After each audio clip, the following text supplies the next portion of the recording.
Hello guys, in this video I'm going to show you how to edit controls on the Brawl Stars application. But first of all, I just want to mention, please don't forget to subscribe to our channel, because at 100,000 subscribers we are going to show you all YouTube revenue statistics and growth strategy, how to make money online. So let's jump into it. First of all, open the application on your device.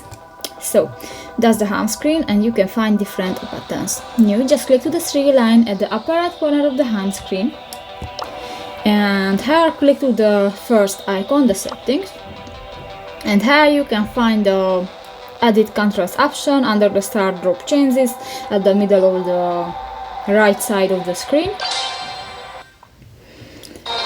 And here you can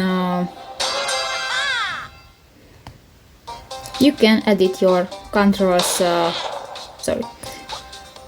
You can edit your controls places, and that's it. So that's pretty much it for this video, guys. See you in the next one. Bye bye.